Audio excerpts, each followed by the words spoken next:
Hey guys, it's time for another mancoangeleyes review, and today I will be reviewing Steven Soderbergh's Che. Now, this is the complete edition. Now, this is a edition unlike any other ones because Che was released in part 1 and part 2, and then came out with a complete edition, which came in a black cover. This is the Criterion edition. Now, for people who don't know what Criterions are films that have impacted film in a way that has moved the industry forward, that has added something new to it. Now, Che, what I believe has added to media, or to cinema, is the use of the new technology, the use of the Red 1 before anyone was using it. That this was a shot on a prototype Red before anyone was shooting on the Red 1. This Steven Soderbergh spent, all this time in the jungle shooting with the Red 1, making this movie. Now, this is the Criterion edition. So Criterions are a bit different from regular DVDs. They are gone through a process that has to actually be approved by the director themselves so that they get the rights of the movie and then release it as a Criterion number. This is Criterion number 496 out of the Criterion library. So this is a 3-disc box set. It's the only 3-disc box set out there. There's no other special edition. The Part 1 and Part 2, when you buy it individually, has no audio commentary. Both Part 1 and Part 2 have an audio commentary, have both brand new digital film transfers and sound.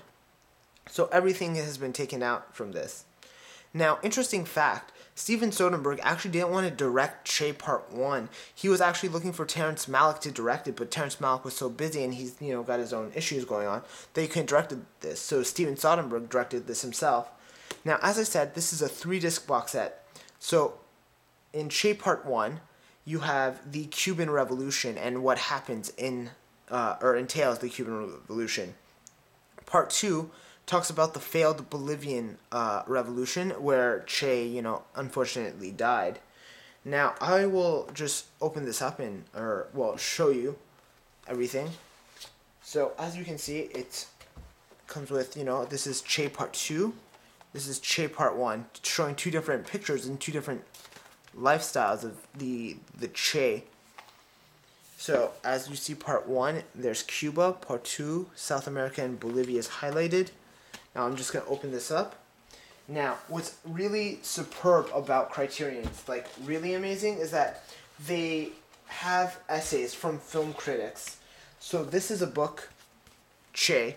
This is literally a film essay that shows pictures very highly well done and talks about film theory. And these films actually are very important to film studies and film theory because it opens our understanding behind film, why film has a cultural impact as it does today in this society, and not talking about the 1940s films, even though those films still have an impact on today. Now, what else you also get is Benicio del Toro's poster as Che. So that's a really nice little poster. So it's the front of the DVD cover, right over here. And I will just talk through about, what's on each disc. So disc 1 is right here. We've got Che Part 1. And these films are quite lengthy. They don't have many action sequences. It is mostly through dialogue and through these various shot types that Soderbergh uses that really moves the plot forward. And it leads to this grand battle at the end of the first one, which decides, the fate of Cuba as is today. And this comes with an audio commentary track by the author of, Che's life. Also, it comes with what else it comes with? It comes with a new digital transfer, as I said already, and a new 5.1 surround sound transfer. And it also comes with the theatrical trailer to the film to give you, an open mind of what's happening. Now, Che Part 2 is also, again, about a different state of mind of where Che is in his life. Che, you see, has been evolved in the Bolivian crisis. He's much more of a philosopher in this film.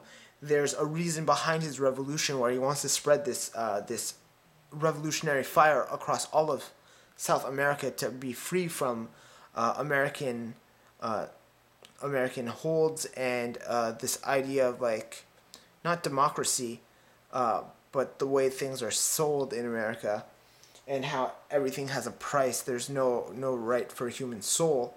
And you see that even in Che Part 1, that the focus was on education, supplying your own food, creating your own materials to write so that you are an independent human being and not under slave labor, under getting no money from this new government that's been in place. In Part 2, it's primarily focuses on how Bolivia has always been helped by America and has become a slave under American ideals, and Che really wants to get away from that. So this film has a new transfer as well as an audio commentary, again by Anderson, the lead biographer on Che Guevara's life. Now, the third disc, which is only a Criterion exclusive, is brand new supplements as a huge documentary on the film, as well as featuring Benicio del Toro, the writers, Soderbergh himself, interviewers with the historians of the Cuban Revolution, as well as Che's Bolivia campaign. Also a short documentary made in Bolivia right after Che's execution in 1967, as well as looking at the red camera and its modern uses on film production and how it's changed film history, as well as deleted scenes that never made it into Che Part 1 and 2. So this special edition of the series is a little bit more expensive. I paid around $50 for it, and you can buy Part 1 and 2 if you're only interested in watching the movies and not knowing the history behind it for about $9.99 at your local Walmart, or you can buy both in one package for $20, which is equals to the same thing. Or if you really care about learning more about film history and learning more about what it takes to make a movie and what that ultimate edition is, what you're looking for in a film collection, definitely go after the Criterion sets, because they truly impact film and society in such a different way that it opens up your eyes that these films are amongst the rest. They're better than the rest because they have hit film and changed the way the media is used and how it's impacted society and how film is viewed, as well as the essays in each movie set that comes with it are different and each educate you on a next level. It brings your education that much higher, so that you can understand movies in a much more literature or a more literate way, so that you can analyze films and figure out the meanings behind them. I highly recommend this box set. It's slow, but it picks up near the end. Anyone who's interested in the Cuban Revolution should definitely watch this, because it shows it in a point of view that shows Che in a different light. I recommend this to everyone. I hope you guys enjoyed this review. Don't forget to rate, comment, subscribe, and I'll see you guys next time.